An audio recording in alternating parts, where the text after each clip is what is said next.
I don't think you really understand, or at least at the highest degree can fathom what it's like being in the minority of actually liking the game of Starfield. Like, that statement alone just pissed off 5 random Bethesda subreddit demons across the globe, and they don't even know why yet. I literally have digital footprint of me dick sucking this game around the time it came out, and I have never been more scared to apply for a job in my life. The amount of hate this game gets on the internet and in real life social groups is actually insane to see as a somewhat fan of the title. And you know, I'm not stupid. I might have lacked enough brain cells to realize Genshin Impact was a loot box game after I paid money, but never stupid. I know all of the reasons as to why people don't like this game or have decided to pick it up since its release. Due to the long ass waiting period that this game got delayed with, it seemed like we were getting so much more in the final product of the game.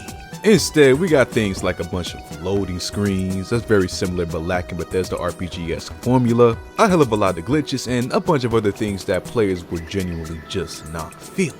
And I respect everyone's opinions, but like, what do I have to lie for? One of the highlights of mod 2023 was trafficking an inhumane amount of 𝘍𝑌𝘌𝘓 through the galaxy in a spaceship shaped like a box. It's the little things that matter. And why that was for me, I have no idea and honestly don't care, because finally, after many moons of being in the dark with Starfield regarding new content, this dude 𝘍𝘌𝘌𝘓 finally broke the curse and said something about the game in a recent interview. It wasn't much and he didn't go into specifics, but when most of your game's timeline has just been bug fixes and patches to adjust lighting that you probably didn't even know got tweaked, well, beggars just can't be choosers.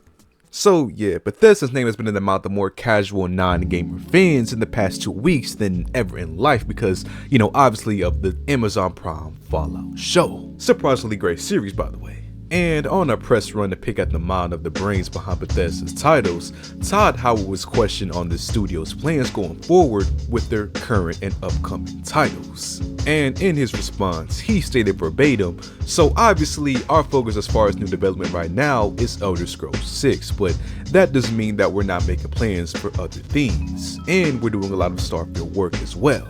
So we have some really good updates that are going to get announced soon for that game." So a lot going on here. Again, not much to work with here, but it's enough for Starfield fans to cope with hope that these simple words are going to be backed with big executions. Keep in mind, this is coming after a time where back in December, Bethesda highlighted Starfield's 6-week plan, a plan in which the game would get some sort of update in the explained month and some changed time frame. A plan that Bethesda claimed would start in February of 2024, and luckily, so far Bethesda has successfully kept their word on it, having the latest update for Starfield dropping back on the 19th of March, which added shit like photo mode tweaks and more game quality settings. But outside of these small bug fixes, players are way more interested in seeing new actual gameplay content for the game, which is what players feel the game is most lacking of. Starfield lacks a lot of base content that we've seen in previous Bethesda titles, like more lively NPCs, better base building mechanics, or more immersive traveling in general. All things that the surviving players of Starfield will welcome with open arms if Bethesda decides to listen to its community and cook up some sort of damage control. Not to mention the DLC that many people paid 35 bones for just based on a white font of its Shattered Space name, and not even getting so much as a screenshot of its gameplay so far, like 8 months into the game's lifespan. Moment of silence for the folks that missed their 2-hour refund window. But that DLC is supposed to be dropping sometime this year as well, and is also going to be one of Bethesda's ult moves regarding Starfield, since, a lot of pressure is going to be on that DLC for people who might have bought the game and the expansion, but didn't really enjoy the title. So if the studio wants to avoid a second wave of hatred on the internet, Shattered Space is going to have no choice but to be more peak than Call of Duty in 08. Like, I'm talking racism in the voice chat lobby peak. Another feature that's been promised that's also going to have to deliver immensely is the upcoming official universal mod support. Bethesda is known for allowing community creations in their biggest titles that adds more personal experiences with the game, so whenever this promised feature drops, it's also going to have to be done in its dopest form.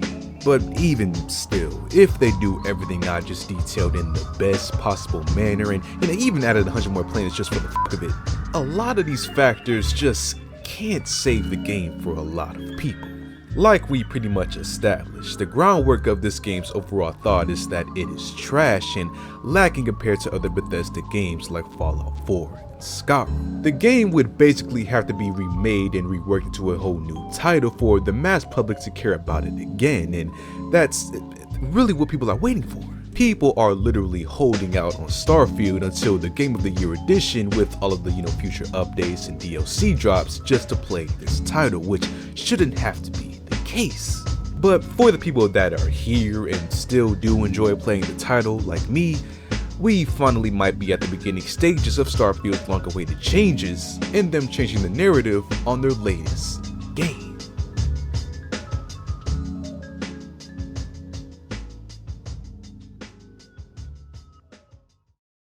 So what do you guys think about Starfield and these upcoming changes that might be coming around, man? Feel free to comment down below. It's live in the video, subscribe if you haven't already, and I'll see you on the next one.